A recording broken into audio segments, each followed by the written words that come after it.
artillery down the road is intelligent. Over for several days. Unify. I sought this office to restore the soul of America, to rebuild the backbone of this nation, the middle class. So I think Indonesia has tremendous potential, and I think we're going to look closely from Tesla. How many times they've been invaded? Ask South Asian immigrants how many times they've been invaded. Ask Indonesians how many times they've been invaded. Oke, keren ya teman-teman ketika kita melihat orasi-orasi maupun pidato tokoh penting nasional ataupun dunia, di mana setiap kata, setiap diksi yang dipilih cukup baik, sehingga narasi yang kita dengar pun juga mudah untuk dipahami. Dan ya, ini semua adalah bagian dari kemampuan untuk berkomunikasi.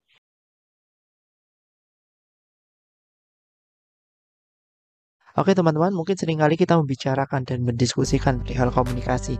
Namun, tahukah teman-teman apa esensi dari komunikasi itu sendiri? Ya, asal-usul ilmu komunikasi berakar pada zaman Yunani kuno sebelum Masehi ketika Aristoteles mengembangkan konsepnya. Dalam pandangannya, ia menjelaskan bahwa komunikasi melibatkan 3 hal, yakni yang pertama komunikator, yang kedua pesan, dan yang ketiga adalah penerima. Pada intinya, gagasan tersebut menunjukkan bahwa komunikator merumuskan pesan yang dituju kepada audiensnya melalui berbagai saluran atau media yang ada padanya. Tapi definisi komunikasi bagi saya adalah percakapan antara 2 orang atau lebih dengan tujuan untuk menyampaikan pesan-pesan tertentu.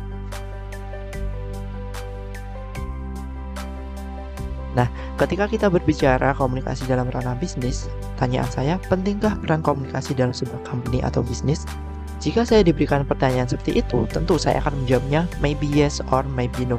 Bisa jadi iya, bisa jadi juga tidak. Kenapa? Karena ya, kita perlu memahami konteksnya terlebih dahulu. Apakah kita bisa menjamin bahwa komunikasi yang ada dalam sebuah perusahaan itu selamanya pasti akan efektif? Mungkin untuk mengupayakan efektif, iya. Tapi pada realisasinya, komunikasi yang terjadi apakah selalu efektif? Belum tentu juga, kan? Nah, sehingga dari sini kita bisa menarik benang merahnya bahwa komunikasi yang penting dan dibutuhkan oleh perusahaan adalah komunikasi yang efektif. Komunikasi efektif dalam perusahaan merupakan pilar fundamental untuk mencapai tujuan bisnis. Hal ini memfasilitasi pertukaran informasi yang tepat waktu dan akurat antara berbagai tingkatan organisasi. Manfaatnya meliputi peningkatan koordinasi, produktivitas, inovasi, serta membangun hubungan yang kuat dengan stakeholder. Komunikasi yang efektif mendukung pengambilan keputusan yang bijaksana dan kesuksesan jangka panjang bagi setiap perusahaan. Jika kita berbicara dalam skup perusahaan atau bisnis syariah, maka tentu komunikasi yang efektif memiliki urgensi untuk memastikan bahwa nilai-nilai Islam seperti integritas, keadilan, dan etika bisnis dijunjung dengan tinggi.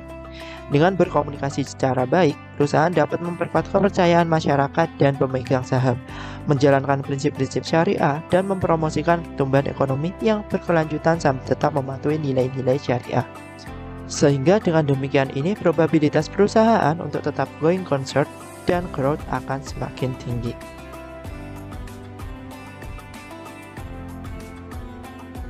Baik, saya rasa cukup sekian pemaparan dari saya, di mana materi yang saya gunakan dalam video ini adalah mengkomparasikan dari berbagai sumber referensi dengan opini atau subjektivitas dari saya.